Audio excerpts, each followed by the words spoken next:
Has there been a moment when you realized that the failure has actually been a blessing in disguise? Yeah, I mean, honestly, I think that my failures have probably been the most important things that have happened in my life because I've realized I've only learned, like genuinely learned, and the things that have genuinely made me change and grow were the things that would be deemed failures. Like that's what actually was the catalyst to push me forward. Anytime I was successful in something, I didn't really learn much from it. But there was one particular instance, and it was the very beginning of my base jumping career. I just started out. I only had just under 40 base jumps, and I still wasn't even thinking about doing it professionally, really. You know, I didn't know I would be able to make a living from it, and it was just, at the time, more of a hobby, a passion, just something I really wanted to do. And I was in South Africa. I was visiting friends, and we were jumping off a bunch of different objects, and I had a really, really bad accident. I hit a waterfall. I broke my back in 3 places, all my ribs, left foot, right knee. How do you hit the waterfall? Well, so basically, I was doing a slider down jump. The waterfall is 300 feet tall. I was still very new. I didn't really have that much skill yet. And when I stepped off the waterfall, I dipped a shoulder. So my left shoulder dropped. And as that happened, it created an asymmetrical opening, meaning I loaded one side of the canopy first, which was the left side, which forced my parachute to open with a 90-degree left-hand turn, meaning I opened exactly to the left from where I was supposed to be flying. And that out of nowhere, a waterfall. Yeah, well, I mean, I knew a waterfall was there. Like I knew that before jumping off, and I knew that if I got 90 left, it would be bad. So the instant it happened, I actually think I kind of forced it to happen because it's one of those things where, like, you know, you're driving a car, you look someplace, you go that place. I was like, don't get a 90 left, don't get 90 left, don't get 90 left, and I kind of gave myself a 90 left. And when I got it, I instantly saw the waterfall, and I instantly knew, oh, you know, this was the worst thing, like the worst case scenario. This was as big a failure as you could get in the base jumping environment. And I knew, okay, I need to get away from this thing. I grab a rear riser on my right-hand side, trying to turn the canopy away. And I actually pull it, and I'm turning away from the waterfall. And at a certain point, I'm like, oh, I think I made it, because I'm looking away, and I think I'm good. And then all of a sudden, I feel something touching the back of my legs, and it's the waterfall. And as it's touching the back of my legs, I just feel it suck me in. And as it sucks me in, it collapses the parachute, and I actually end up behind the waterfall. And I actually watch the waterfall go out in front of me. And as the waterfall goes out in front of me, I look down, and I just see like ledges of rocks. And I end up impacting the first ledge of rocks in a sitting position, which broke my spine 3 places. It cracked teeth. And then I kind of fell forward, and I impacted a second time, which crushed ribs and hyperextended my right knee and broke I didn't even realize it until later, but it broke my ankles as well.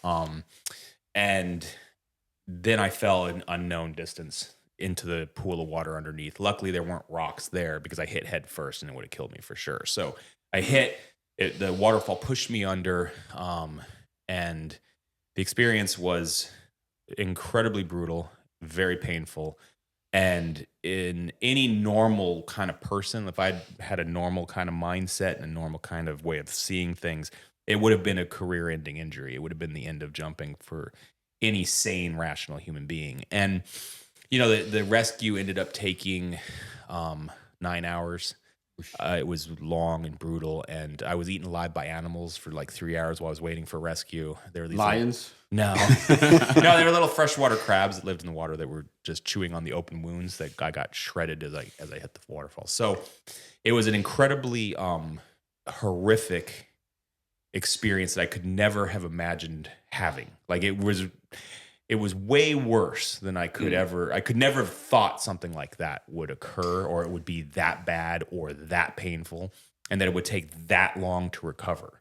And, you know, when I was in the emergency room, the doctor in the emergency room comes to me and he's like, you know, he was telling me kind of like the laundry list of my injuries. It was after they did the MRIs and all the x-rays and stuff. And he's just like going through like how bad it is and like what it was going to take to kind of recover from it. And he said something, he's like, you know, I bet you're never going to do that again. which, you know, most normal human beings would respond with, I'm not going to do that again. But I looked at him and I said, you know, there's only 2 things in the world that would prevent me from base jumping. And he's like, what's that? And I'm like, quadriplegia or death. And he's like, okay, well, I guess you'll do it again, you know. But what was fascinating is, you know, I'm laying in a hospital in South Africa, you know, staring at a ceiling for months. I mean, it was a long time. I was there for a long time all by myself. I had different people coming through my room because I was in like a common room, but I was in there longer than everyone else. So people would come and leave and come and leave, and I was just there. But, you know, it's interesting because I got home from that experience. I had to be air vac back to the United States. And then I went through another like rehab and stuff while I was there. And I was, you know, trying to figure out like what was going to happen with my life and what I was going to do. And I ended up licensing that footage to a TV show called Real Sports. Or not Real Sports, called Real TV. The show is called Real TV. And I ended up licensing footage to them, and they paid me pretty good for it, along with a bunch of other footage that I got from that same trip.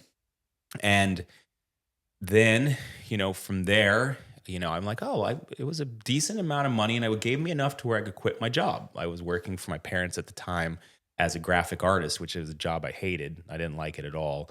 And I really wanted to just base jump. And I'd gotten a big enough chunk of money to where I could go on probably like maybe 5 or 6 more trips, you know? And I'm like, well, you know, I licensed this footage, so maybe I'll go on those trips and I'll get some more footage, and then I could maybe license that. And what's interesting is I ended up licensing that footage for the next decade. And it was weird because I go on other trips and I do other things, but no one ever wanted to pay me for any of that. Like I jumped off the Eiffel Tower, I jumped off the Golden Gate Bridge, I jumped off, you know, all these things that I thought were going to be like, you know, people are going to love this. People are going to want to see this. But no one gave a shit about any of that. It just so happened that they just kept buying my accident over and over and over. I had one producer buy it 3 different times for 3 different shows. And I even asked him at one point, he's like, isn't this getting kind of boring? He's like, no, it's great. We have new audiences all the time. It's a wonderful story. And what I found out is that, you know, people love watching other people get destroyed. They love to watch accidents. They love watching people get hurt. But what they like even more than watching a person get hurt is they like seeing them get hurt and completely demolished and then get back up and do it again. Yeah. That was the story. Yeah. The story of that accident wasn't just that I got hurt. It was that I got hurt. I then went and recovered and then went right back to doing it. And what was fascinating is that they would buy the Golden Gate Bridge and they would buy the Eiffel Tower footage and they would buy my other footage in conjunction to that story. So they would show the failure, they would show the getting hurt, they would show the getting messed up, and then they would buy the other footage to show that I came back to do it again. And I think what was fascinating is I didn't realize this till many, many years later, that moment was literally the most important moment of my life. It allowed me to quit a job I absolutely hated and despised and wasn't any good at. You know, it was pure nepotism. The only reason I had a job was because my parents gave it to me, and I was terrible at it. And it makes you feel bad to do making money at something you suck at, you know. And it gave me the opportunity to earn a living doing something I genuinely loved. And without that accident, like if I had not hit that waterfall, I would never have been able to become a professional base jumper. There's no question. Selling that footage and licensing that footage gave me the finances to continue traveling the world, to continue jumping. It gave me the connections to the producers that would give me work in the future for other things. And it created the entire foundation for my entire career. And now looking back, it was not a failure at all. Now, at the time, I felt like a failure. At the time, it seemed like I had failed. But as it turns out, that was the actual catalyst to my entire career spanning 30 years.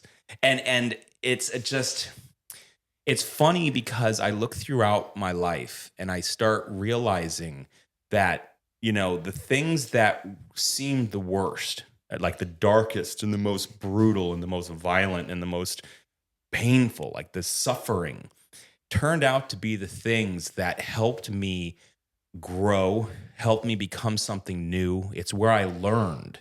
That's where I actually learned something. You know, I have thousands of jumps that were successful. I didn't learn anything from any of them other than how to have a good time. And having fun is great. There's nothing wrong with having fun. That's good.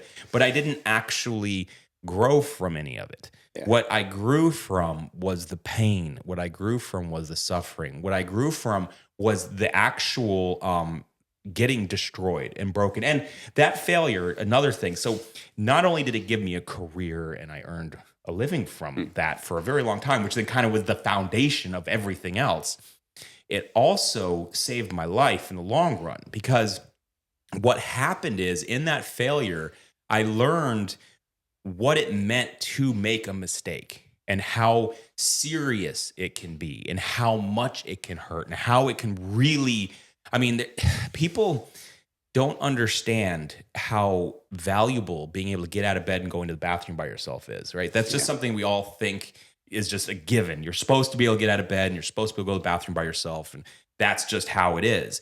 But when it's taken from you, when you are literally crippled and you literally cannot move and you're trapped in a bed, and in order to go to the bathroom, you have to ring a little bell.